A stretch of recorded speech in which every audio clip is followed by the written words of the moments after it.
Thank you for being here. Can I just acknowledge the uncomfortable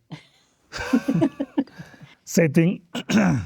I've met you one-on-one a few times. I've met you one-on-one 3 times. I've met you many times one-on-one. And you guys haven't even met each other before. So, maybe I can start with you, Trish.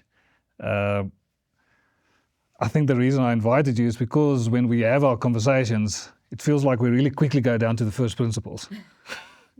And that's where the stuff moves. Yeah. So maybe on that note, who are you? And tell Riedwaan and Karin who you are and what your background is and so on. Lovely.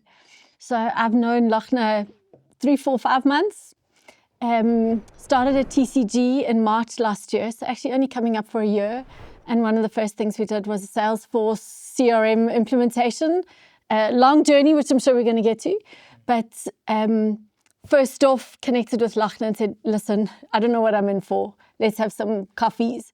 And I'm now Chief Strategy and Growth at Courier Guy. Phenomenal business. Proudly South African. Do a little punt out, shout out to all of our drivers out there.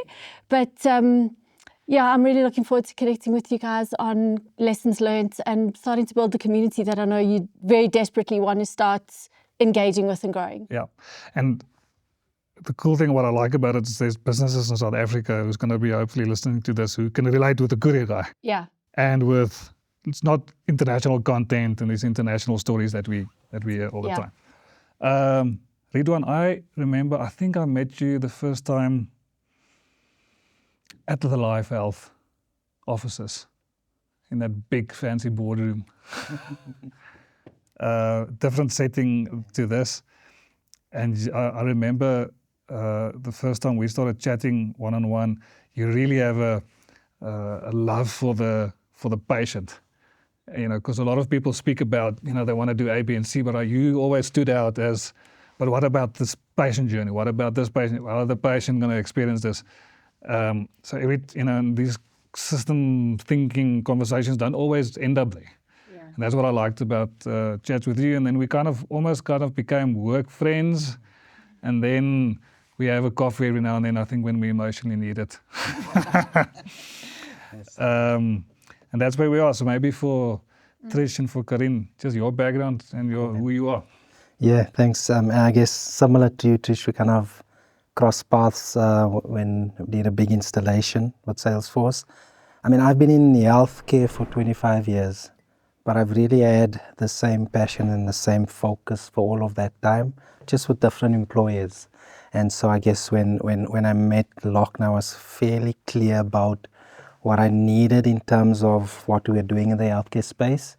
And it needed to be patient-centric. It needed to be in the healthcare space for change, something that revolved around the patient and we're able to manage their end-to-end journey. And I think that's why there was a great fit in between what I guess historically gets used in all other industries and actually never in the healthcare space, because actually the patient never seems to be the center of the equation, which is fairly baffling, but kind of is just the reality, right? So I have a deep passion for the healthcare space, but also importantly just to kind of push the healthcare space to a point where actually for the patient it's about the outcome and not about the things that happen to the patient that seems to be the default in the industry. Yeah. And I guess technology and being able to say, when you cut through all of that, how do you make the patient at the center of that?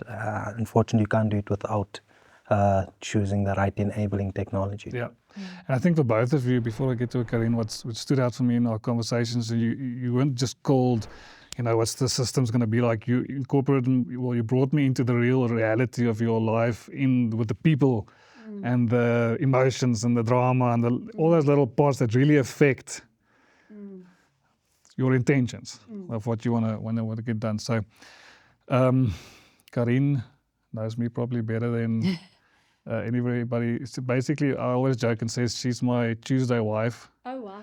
And then I've got the rest of the week, my wife. And my wife always jokes. She always says, well, she doesn't joke. She's actually quite serious when she says, just tell Karin to explain this to you and then you'll believe it. So the reason I brought in Karin is because I've walked a path with her in an amazing path. And I think what I really enjoy about you is when you listen to conversations and when you listen to me, you pick up small little things that other people don't pick up because she really listens. And I think I'm excited about the questions you might be asking or the stuff you might be bringing to the table. So maybe just for Riedwaan and Trish, your background and who you are. Yeah, thanks. I'm a psychologist.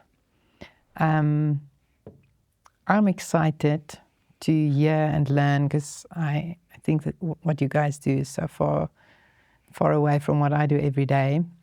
But I think what excited me when Lochner spoke about the podcast and what convinced me to come is I think there's a lot of people that want to try stuff, do stuff, make a difference. It's something I hear often is I just want to make a difference. But then they get swallowed up by politics or systems or performance demands. So I'm excited about what you said earlier about just being authentic and really hearing what it is that you guys experience. What's the things you tell your partner when you go home tonight, and what you've learned. So I'm excited to learn. Thanks for inviting me. So in short, guys, I think we spoke about this earlier. What I want to try and stick to in this, well, you don't have to, but we can try and stick to this theme is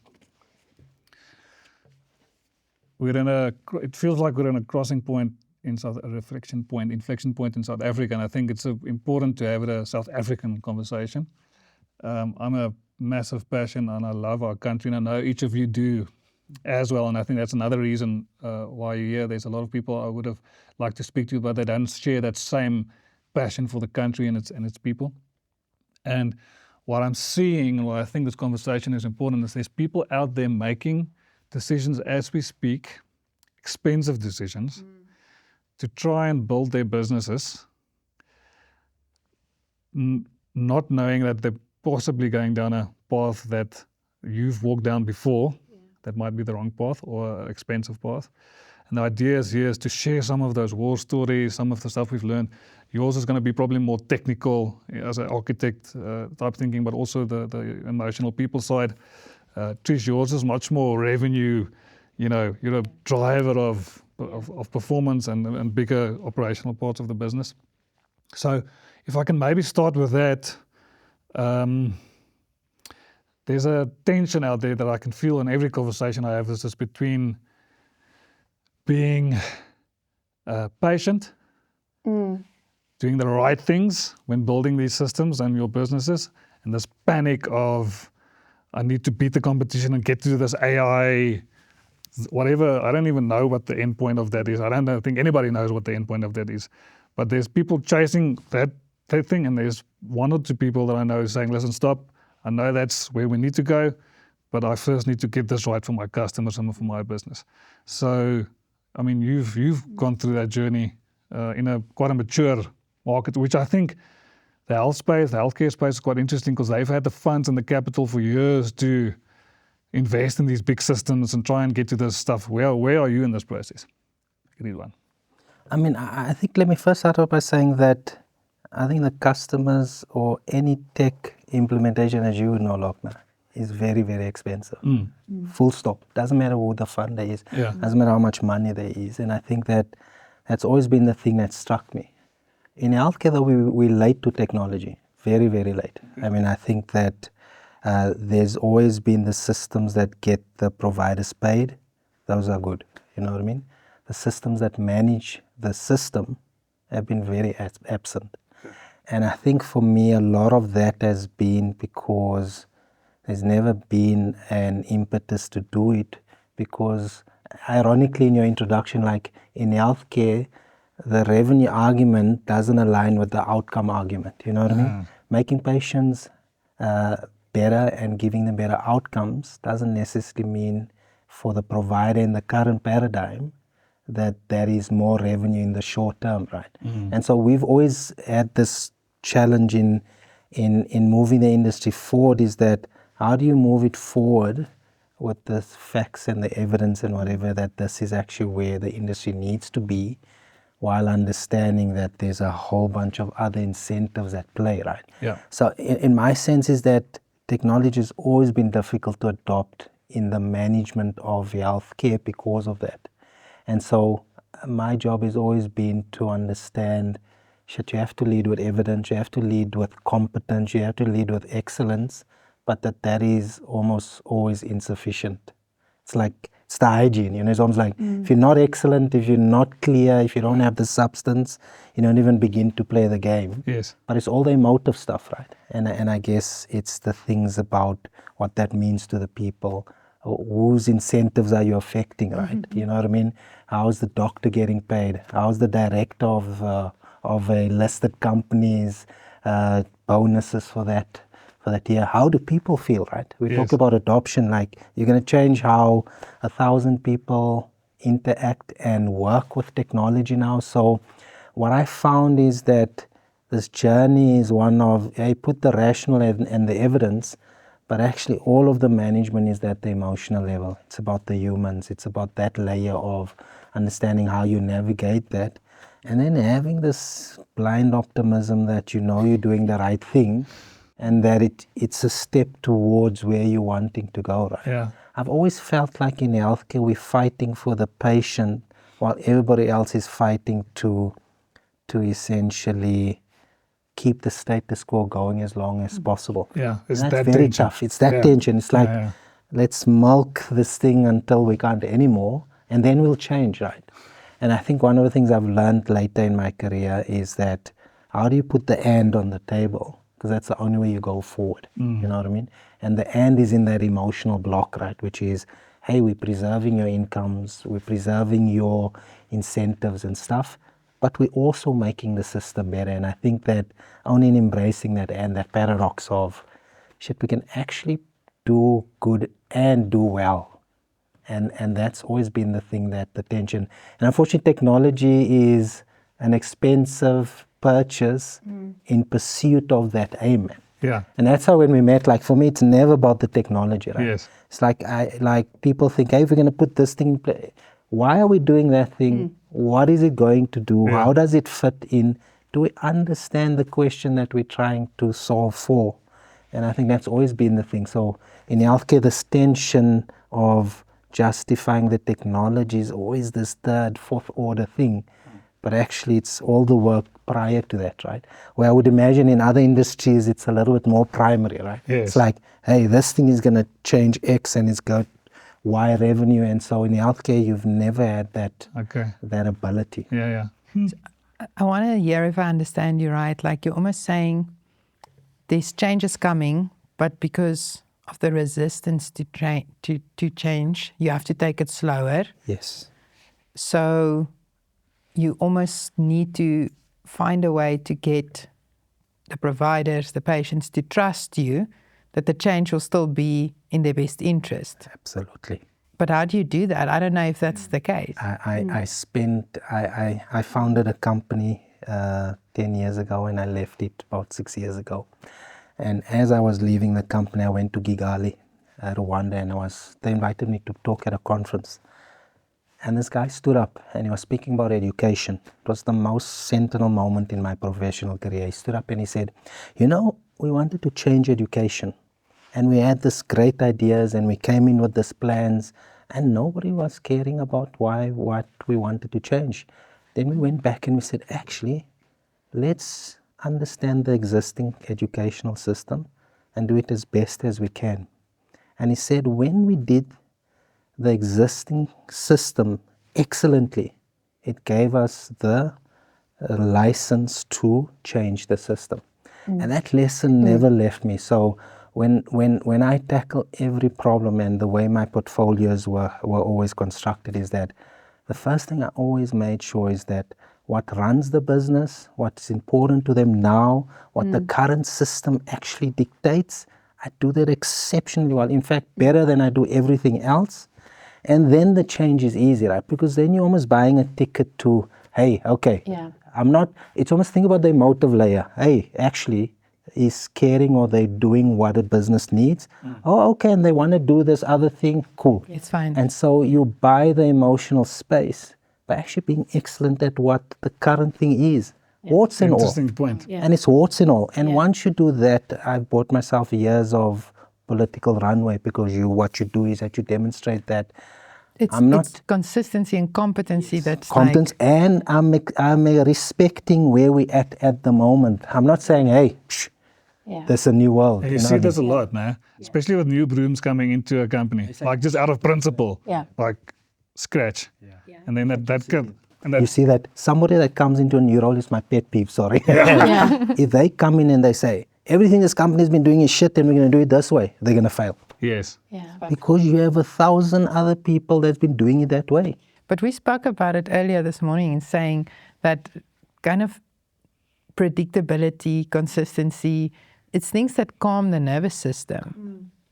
It's the emotions. And that's you the deal with that, foundation yeah. of safety and trust. Yes.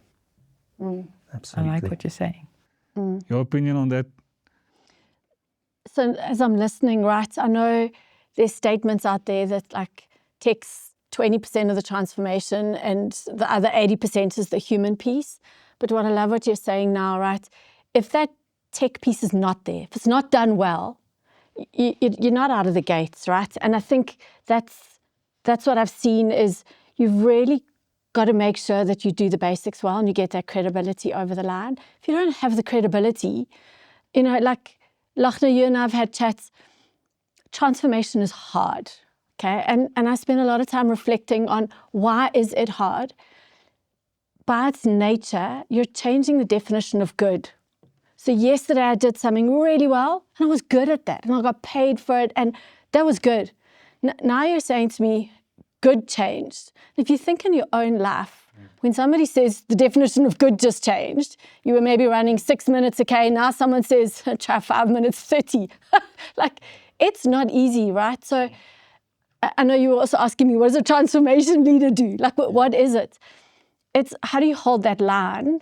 But you only get the permission to hold the line if you're doing the basics well, right? So I can't ask you to change the definition of good if I'm the coach and I'm not even arriving at practice on time.